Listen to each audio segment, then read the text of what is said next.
Luya, hiwain natin. Sibuyas, sugpo, at Sprite. Yummy!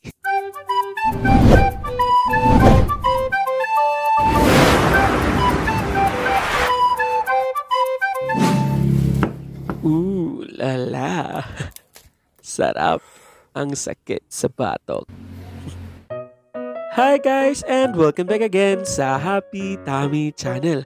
Panibagong araw at panibagong ulam ang ating ihahandog para sa inyo. Kaya tara na at mag-like and subscribe ka na at simulan na natin ang pagluluto.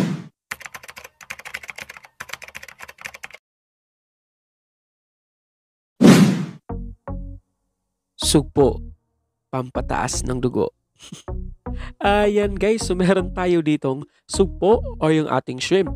1 kilo ng shrimp, yung fresh na fresh, yung talagang buhay na buhay pa sila.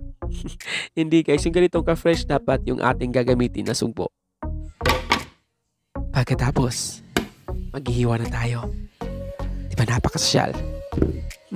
Ayan guys, so meron tayong 1 piraso ng luya. So siguraduhin lang natin na malinis ito at hugasan muna natin bago natin i-slice.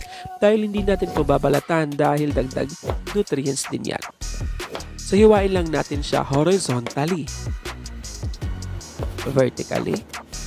Kayo na ang pumili. So hiwain lang natin sa iyong desired sizes.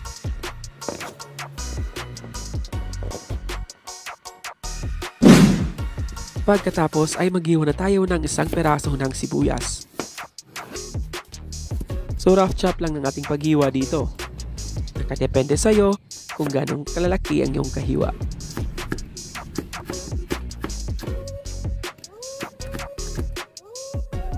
So chop lang natin ito into small pieces. Ayan guys, pagkatapos ay maghihiwa na din tayo ng ating mga bawang pangontra sa aswang. Joke lang yun. So ayan guys, meron tayong ditong 3 cloves ng garlic. Balatan lang muna natin ito and then tulad kanina ng ating sibuyas ay rough chop lang din natin siya.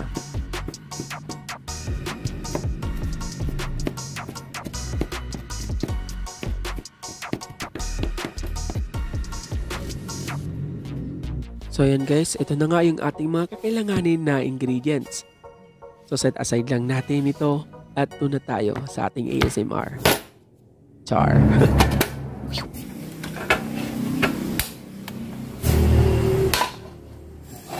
Hindi ba ang ganda? Ayan guys, sa isang pan nga ay magpainit muna tayo and then maglalagay tayo ng konting oil. And then pagkatapos ay painitin lang muna natin ito. Ang ating gagamitin na apoy ay low to medium heat. Pag medyo mainit na nga, ilagay na natin yung ating sibuyas. Unahin muna natin yung ating bawang. So, lutuin lang muna natin. Isutay lang natin ang ating bawang. Ang bango! Pagkatapos, isunod na natin ang ating sibuyas. Antayin lang natin siyang maging translucent. Bago natin ilagay yung ating luya.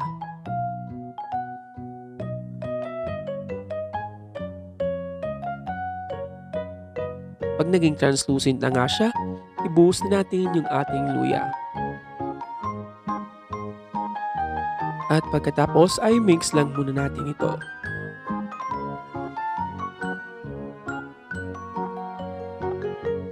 And then pagkatapos ilalagay na natin yung ating main ingredient, ang ating sugpo o yung ating shrimp. Ibuhos na natin yan lahat. And then mix lang natin para mag-corporate yung ating mga linagay kanina, yung ating sinutay kanina. So mix lang muna natin ito bago tayo maglagay ng pampalasa.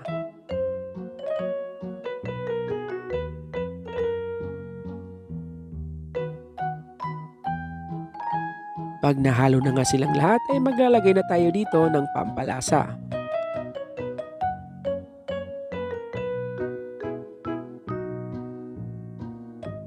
So maglagay muna tayo ng seasoning na ginisa mix. Kung malaki yung ginisa mix ay pwede naman garlic powder. Kung malaki yung garlic powder ay pwede din naman yung magic sarap na lang. Kung wala kayo yun, ay asin na lang yan. Pagkatapos magsisan tayo ng black pepper at salt.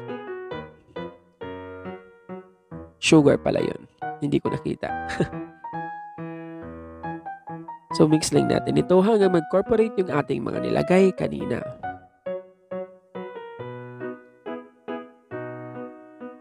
And then sa puntong ito ilalagay na natin yung ating reason kung bakit kayo napaklik. Ilagay na natin ang ating Sprite. So konting Sprite lang ang ating ilalagay. Huwag kayong mag-alala, kaya konti lang yung ating ilalagay dahil alam kong nauuhaw ka. Kaya inumin mo na yan. Pagkatapos ay mix lang natin ito. And then antayin lang natin itong mag-simmer. So ito na nga guys ay kumukulo na siya. Turn lang natin ang ating apoy sa medium heat para naman mag-evaporate yung kanyang Sprite at talagang malasap na lasap niya yung kanyang flavor.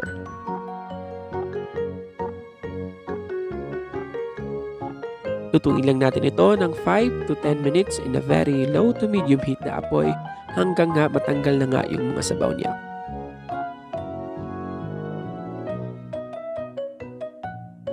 So ito na nga guys, after 10 minutes, ito na nga yung ating final product.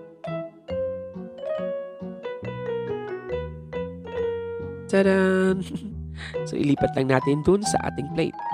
And then ready to serve na ito.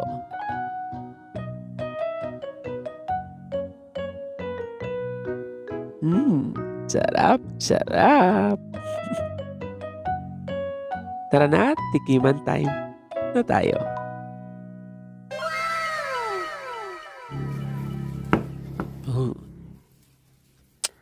Sarap.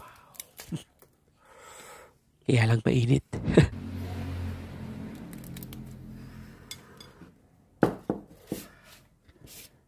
So yan guys, mag-ingat-ingat lang tayo sa mga high blood dyan. Moderate lang yung ating pagkain dito. At para sa mga allergy dyan, i-ready na yung inyong mga gamot.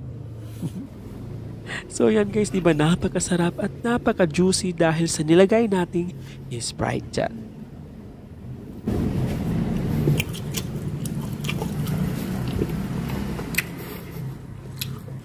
Yan na nga guys, maraming salamat sa panonood. Para sa ating ingredients ay nandun sa ating description box sa baba. Huwag mo nang kalimutan mag-like and subscribe at notification bell para updated ka sa ating mga daily uploads. Thank you for watching, stay safe and God bless.